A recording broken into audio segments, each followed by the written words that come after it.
E no Jornal Brasil Atual nós vamos conversar agora com o professor doutor do Departamento de Ciência Política da Universidade Estadual de Campinas, a Unicamp, o professor André Caicel, exatamente para falar sobre essa primeira viagem do presidente Lula à Argentina, essa retomada do diálogo com parceiros da América do Sul. Muito bom dia, André, bem-vindo ao Jornal Brasil Atual. Qual é a sua avaliação desse primeiro encontro de Lula nesse giro que ele começa a fazer por diversos países, começando pela Argentina? Bom dia, Rafael, bom dia aos ouvintes do Jornal Brasil Atual. É sempre um prazer conversar com vocês. E a avaliação, digamos, inicial é de um fato positivo em si, né? Para começo de conversa, né, o Brasil havia se retirado da CELAC, da Comunidade de Estados Latino-Americanos e Caribenhos, por determinação do ex-presidente Jair Bolsonaro, né? E o simples fato de nós retornarmos ao órgão já é algo em si positivo, né? E mais ainda com a disposição do presidente Lula de retomar o protagonismo que o Brasil teve há uma década e meia atrás, mais ou menos, na construção da integração latino-americana, não apenas no plano comercial, como era o caso originalmente no Mercosul, lá nos anos 90, mas numa dimensão mais ambiciosa. Integração econômica de infraestruturas, integração financeira, temos aí a proposta de uma moeda comum, como um horizonte a ser perseguido, né?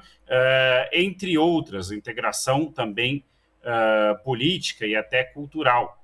Então, digamos, pensando nos retrocessos que tivemos, né, nos últimos anos, esse início de viagem já é em si um avanço enorme. Agora, André, hoje também começa a 7ª edição da CELAC, a Comunidade de Estados Latino-Americanos e Caribenhos, que é formada por 33 países, e está prevista o encontro de Lula com o presidente cubano, Miguel Díaz-Canel. E eu queria que você falasse também da importância da reaproximação do Brasil com Cuba e também Venezuela.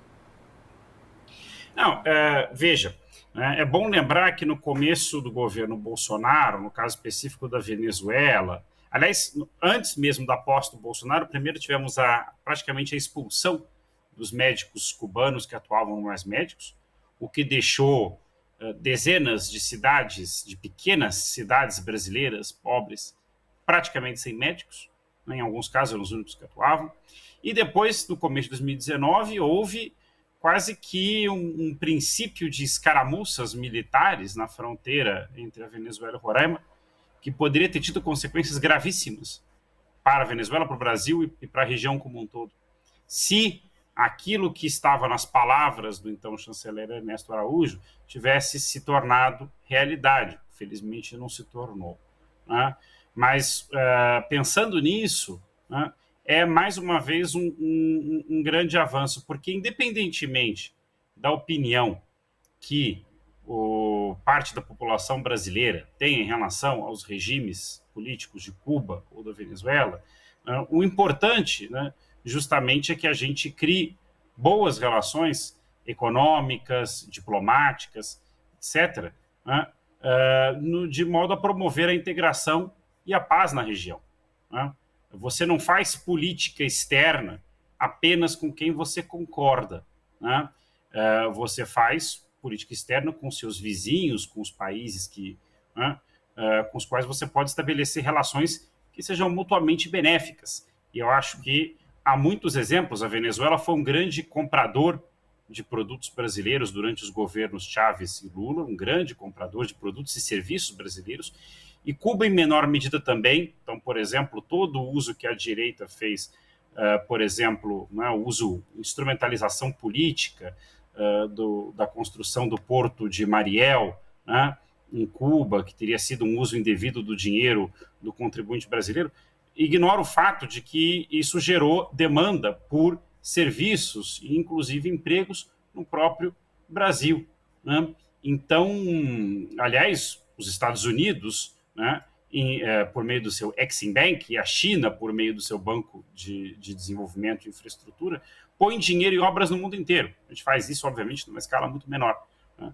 Mas é muito profícuo que nós voltemos a ter relações com esses dois países, né, que em pese as dificuldades, em que pese as dificuldades econômicas, até pelas sanções, etc., que têm vivido há muito tempo, né, são países que têm um papel e uma disposição importante para promover a integração regional. E aí, quando você fala do Porto Mariel, eu imagino que o presidente Lula resolveu bancar essa posição do Brasil. Ele já falou da disposição do Brasil fazer investimentos na construção desse gasoduto na Argentina, né? O financiamento dessas obras. E como é que você avalia já essa disposição do Lula e como isso coloca o Brasil também numa posição central com relação a não só a sua economia, mas, enfim, a sua liderança política para todos esses países, esses 33 países que formam a comunidade de estados latino-americanos e caribenhos, André? O Brasil é, de longe, a maior economia latino-americana, né? Nesse sentido, é um dos poucos, talvez o único país que tenha hoje capacidade, ainda alguma, apesar do retrocesso econômico que nós vivemos na última década, né? Talvez o único país da região com capacidade de investir fora do seu território, né, de promover investimentos de monta fora do seu território. E aí a pergunta é, por que não? Inclusive pensando especificamente nos quadros de uma economia capitalista, né, o que inclusive a direita brasileira tem que parar de fazer, esse discurso estúpido, infelizmente não tem outra palavra, né, associando esses investimentos a comunismo ou qualquer bobagem do tipo, é exatamente o contrário. Beneficia empresas brasileiras. Inclusive, às vezes, gera tensões com vizinhos, por conflitos socioambientais, como também esses investimentos geram aqui dentro. Ou seja, de novo, é uma dinâmica capitalista com tudo que tem de contraditório e de complicado nessa dinâmica. Mas se trata disso. E são investimentos que muitas vezes os nossos vizinhos demandam pela sua dificuldade de alavancar investimentos internamente, né? E o fato de ter investimentos do Brasil, muitas vezes é uma alternativa melhor do que ter que recorrer aos Estados Unidos ou ao Banco Mundial com uma série de condicionalidades, inclusive de natureza política, que são impostas nesse tipo de acordo, né? Então, para países mais pobres, ter mais alternativas de investimento é melhor do ponto de vista de alguma margem de manobra na sua política externa, né? Então, nesse sentido, o presidente Lula está correto em bancar, ou seja, a pergunta é, por que não? Eu diria que se esses investimentos têm problemas, e eles têm, eu mencionei conflitos socioambientais, trabalhistas, entre outros, as pessoas muitas vezes se opõem a eles pelos motivos errados.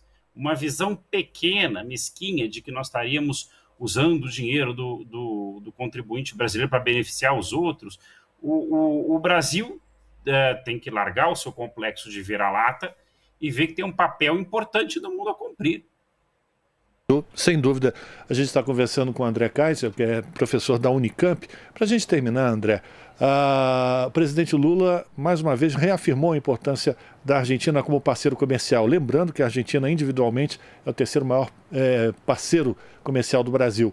E o Lula colocou a mão num vespeiro quando ele começa a falar da criação de uma moeda que possa se tornar uma alternativa à utilização do dólar nas transações comerciais e que está longe de ser aquilo que algumas pessoas já começam a colocar como fake news, né, de que o Brasil e a Argentina terão uma moeda única.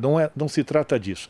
E lembrando também do interesse da Argentina de integrar o BRICS ampliado, e isso pode fortalecer não só o Brasil e a Argentina, mas toda a América do Sul, numa relação de negociação tanto com a União Europeia como com os outros blocos econômicos, não? Claro, bem lembrado, Rafael. Quer dizer, em primeiro lugar, a moeda única, ou a moeda que se propõe é uma moeda única como o euro. Ela existiria em paralelo às nossas moedas nacionais, o real e o peso, respectivamente, para facilitar transações entre os dois países, entre os estados e entre as empresas, né? Dispensando a mediação do dólar. Porque, veja, né? Os militares, entre aspas, né, porque é sempre esse maldito hábito da imprensa brasileira de citar militar em off, né, agora virou moda isso, né, supostamente disseram que estavam descontentes porque era uma ameaça à soberania. Em primeiro lugar, né, quem deixou o Bolsonaro entregar a base de Alcântara, aliás, em primeiro lugar, tem uma coisa antes ainda, né, em primeiro lugar, militar não tem que dar pitaco em assunto de civil. Em segundo lugar, quem deixou o Bolsonaro entregar a base de Alcântara para os americanos não tem moral para falar de soberania. Em terceiro lugar, falta de soberania, você tem que depender da moeda nacional de um outro país, no caso os Estados Unidos, que usa essa moeda como instrumento de pressão geopolítica. Como ficou claro com a Rússia aí, com a expulsão da Rússia, né, independentemente da nossa condenação em relação à invasão da Ucrânia, mas a expulsão da Rússia do sistema de pagamentos internacional, as sanções feitas à Venezuela e a Cuba e as dificuldades que esses países têm de fazer transações no exterior, entre outras, o Irã e assim por diante. Ou seja, não dá, mesmo que, entre aspas, continuemos bem comportados, né, em relação aos Estados Unidos, o que em si já é um problema, porque isso limita nossa margem no mundo, né, mas ainda assim, o dólar a dependência do dólar gera desequilíbrios. A economia argentina vive isso o tempo todo, porque ela é uma economia basicamente com duas moedas, o peso e o dólar, e duas moedas desiguais. Por isso as pressões inflacionárias constantes na Argentina. Né? Então, é benéfico. Claro, há desafios, tem problemas técnicos, é preciso, né, procurar produzir uma convergência macroeconômica que não é fácil, isso levará tempo, tudo isso é verdade. Mas nós temos que nos colocar objetivos ambiciosos. Quando a Europa saiu da Segunda Guerra, alguém podia imaginar que ela ia 40, 50 anos depois, o que é pouco tempo em termos históricos, ter uma moeda única? Então nós temos que nos colocar esses objetivos, e eu acho que é mutuamente benéfico. Pois bem, quero agradecer a participação do professor doutor do Departamento de Ciência Política da Universidade Estadual de Campinas, o André Caicel, fazendo uma avaliação dessa primeira viagem do presidente Lula à Argentina e a retomada do contato enfim, das relações com os países aqui da América Latina. Muito obrigado, André, um forte abraço para você, a gente volta a fazer contato. Muito obrigado, Rafael, e uma saudação aos ouvintes do Jornal Brasil Atual. Um abraço. Conversamos com André Caicel aqui no Jornal Brasil Atual. Aqui você ouve as notícias que os outros não dão. Jornal Brasil Atual.